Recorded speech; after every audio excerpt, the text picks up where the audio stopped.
जय हिंद दोस्तों, स्वागत है आपका अपने इस ऑनलाइन प्लेटफॉर्म एग्जाम हब पे। आइए हम लोग बिहार स्टेट के जो क्वेश्चन पेपर हैं उसको हम लगाने की कोशिश करेंगे। और जैसा कि आप लोगों को पता होगा कि साइंस का ये सेगमेंट है।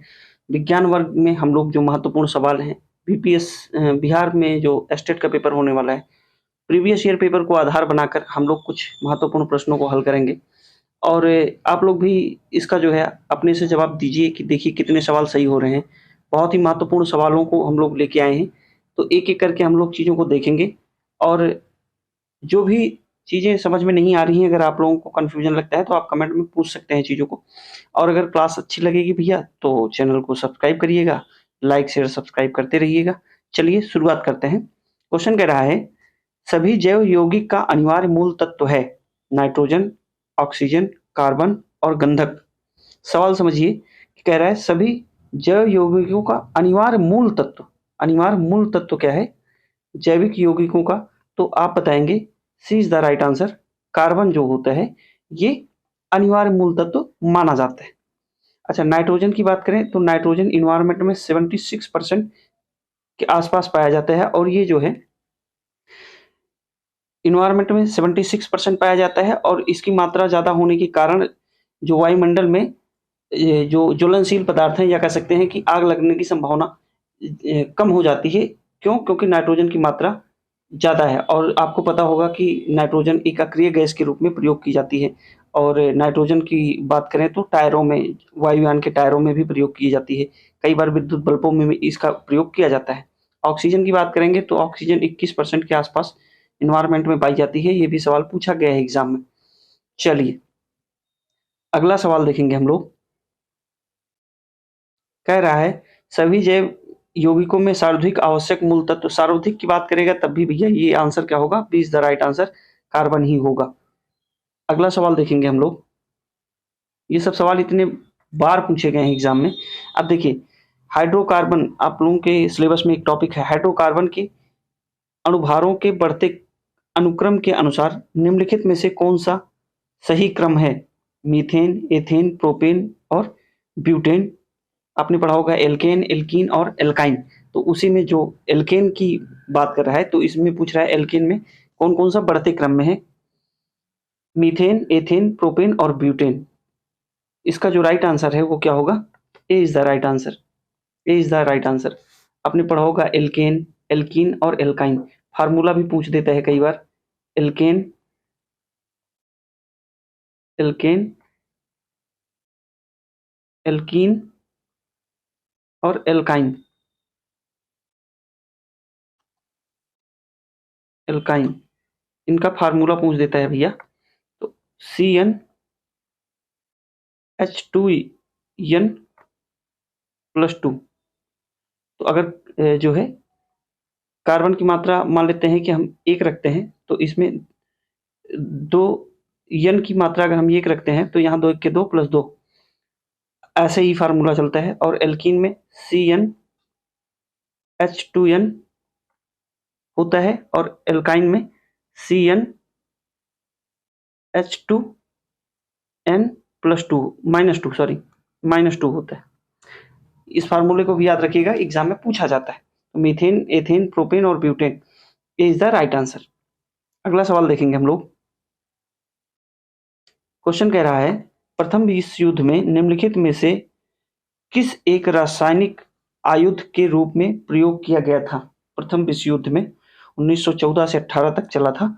तो उसमें कौन सा आयुध के रूप में या हथियार के रूप में प्रयोग किया गया था? Carbon monoxide, hydrogen cyanide, mustard gas, भाप अंगार गैस। तो इसका जो राइट आंसर है वो क्या होगा? C is the right answer, mustard gas. Mustard gas की अगर हम बात करें तो ये एक जो है द्रव अवस्था में पाई जाने वाली गैस है। और ये त्वचा पे काफी नुकसान पहुंचाती है और आंख और फेफड़े पे भी जो है इसका दुष्प्रभाव देखने को मिलता है। चलिए अगला सवाल देखेंगे। मस्टर्ड गैस का उपयोग किया जाता है, कैसे किया जाता है, किस रूप में किया जाता है? ईंधन गैस के रूप में, रासायनिक युद्ध के रूप में, सरसों के तेल के स्रोत के रूप में, निर्गंधीकरण के रूप में। तो इसका जो राइट आंसर है वो क्या होगा भैया? B is the right answer. रासायनिक युद्ध के रूप में ये प्रथम विश्व युद्ध में जर्मनी के द्वारा इसका प्रयोग किया गया था। चलिए अगला सवाल देखेंगे हम लोग। कह रहा है विषाक्त मस्टर्ड गैस होती है, गैस, ठोस, द्रव, उपयुक्त में से कोई नहीं। तो ये भैया द्रव फॉर्म में होती है, लिक्विड फॉर्म में होती है। चलिए अगला सवाल देखेंगे। Very very important question. Cigarette lighter में निम्नलिखित में से कौन सी गैस प्रयुक्त होती है? ये कह रहा है कि जो लाइटर होता है उसमें कौन सी गैस भरी होती है? ब्यूटेन, मीथेन, प्रोपेन और रेडान। देखिए यहाँ से 3-4 सवाल पूछे जाते हैं। कौन कौन से? पहले तो सिगरेट के लाइटर में पूछेगा, या फिर अगर आपसे पूछता है एलपीजी में, लिक्विफाइड पेट्रोलियम गैस जो होती है एलपीजी, एलपीजी में कौन सी गैस भरी होती है? तो आप बताएंगे, चाहे ये लाइटर की बात करें या फिर एलपीजी की बात करें। एलपीजी, लिक्विफाइड पेट्रोलियम गैस, इन दोनों में जो है कौन सी गैस भरी होती है भैया? तो आप बताएंगे कि ब्यूटेन। मुख्यतः जो मुख्य घटक होता है इसका वो ब्यूटेन होता है। A is the right answer. Lighter की बात करेगा, एलपीजी की बात करेगा तो ब्यूटेन होगा। लेकिन अगर बात करें सीएनजी, सीएनजी में कौन सी गैस भरी होती है? या फिर गोबर गैस, सीएनजी पूछे, गोबर गैस पूछे, बायोगैस पूछे, प्राकृतिक गैस पूछे, तो आप में जो है इसका जो राइट आंसर है सीएनजी हो गया, बायोगैस हो गया, बायोगैस हो गया, उसके बाद प्राकृतिक गैस हो गया, नेचुरल गैस हो गया, नेचुरल गैस हो गया। इन सब में अगर पूछेगा तो मुख्य घटक कौन सा है? तो आप बताएंगे कि मीथेन है, मीथेन है। उम्मीद करते हैं कि ये चीजें क्लियर हो गई होंगी। लाइटर में और एलपीजी में ब्यूटेन मुख्य घटक, और सीएनजी, बायोगैस और नेचुरल गैस वगैरह में मुख्य घटक मीथेन होता है। चलिए अगला सवाल देखेंगे। भोपाल गैस त्रासदी निम्नलिखित में से किसके रिसाव के कारण हुई थी? तो methyl isocyanide, carbon monoxide, nitric oxide, sulphur dioxide. तो इसका जो राइट आंसर है वो क्या होगा? मिथाइल आइसोसाइनाइड जो है या आइसोसाइनेट, भोपाल गैस त्रासदी जो हुई थी, दुर्घटना हुई थी, वहां पे कौन सी गैस का रिसाव हुआ था? तो methyl isocyanate is the right answer. Carbon monoxide की बात करें अगर, तो कार्बन मोनोऑक्साइड जो होता है वो जो ब्लड होता है या हीमोग्लोबिन होता है उसके साथ ये एक मजबूत बॉन्ड बनाता है और श्वसन क्रिया दुष्प्रभावित होती है इससे। ये भी थोड़ा सा याद रखिएगा, सवाल पूछा जाता है एग्जाम में। अगला सवाल देखेंगे। निम्नलिखित में से कौन सा रसायन फल पकाने के लिए उपयोग में लाया जाता है? अब देखिए ये सब सवाल इतनी बार पूछे गए हैं, थोड़ा सा कंफ्यूज भी कर देता है कई बार। तो आज उम्मीद है कि कंफ्यूजन सारे दूर हो जाएंगे। क्यों? क्योंकि इसमें 2-3 अलग-अलग आंसर मानता है और आप लोग बड़ा परेशान रहते हैं कि कौन सा आंसर सही होगा। तो इसका जो पहले ऑप्शन देख लीजिए, sodium chloride, calcium carbide, potassium chloride, उपयुक्त में से कोई नहीं। कह रहा है फल पकाने के लिए कौन सी गैस या कह सकते हैं किसका उपयोग किया जाता है? तो इसका जो राइट आंसर है वो क्या होगा? Calcium carbide. होता क्या है कि जब ये वायुमंडल में ऑक्सीजन से क्रिया करता है तो कौन सी गैस बनती है? Calcium carbide. आपने देखा होगा कि एथिलीन, कई बार आंसर में एथिलीन भी दे देता है कि राइट आंसर क्या होगा? एथिलीन होगा, सॉरी एसिटिलीन होगा। एसिटिलीन जो होता है ये क्या करता है कि जब इन्वायरमेंट में जो ऑक्सीजन है, कैल्शियम कार्बाइड इससे क्रिया करके कौन सी गैस बनाता है? तो एसिटिलीन गैस बनाता है। और एसिटिलीन गैस जो है, कई बार आंसर ऑप्शन में कैल्शियम कार्बाइड ना देके एसिटिलीन गैस देता है तो वो भी आंसर आप लोगों का सही हो जाता है। तो इसका जो राइट आंसर है वो B is the right answer. अगला सवाल देखेंगे। कह रहा है हरे फलों को कृत्रिम रूप से पकाने के लिए कैल्शियम कार्बाइड का प्रयोग किया जाता है क्योंकि यह उत्पन्न करता है, क्या उत्पन्न करता है? Methylene, auxin, acetylene, फ्लोरीजन। तो तो इसका जो राइट आंसर है वो क्या होगा, एसिटिलीन जो है गैस रिलीज करती है और इसी से फल कृत्रिम रूप से पकाया जाता है। अगला सवाल देखेंगे,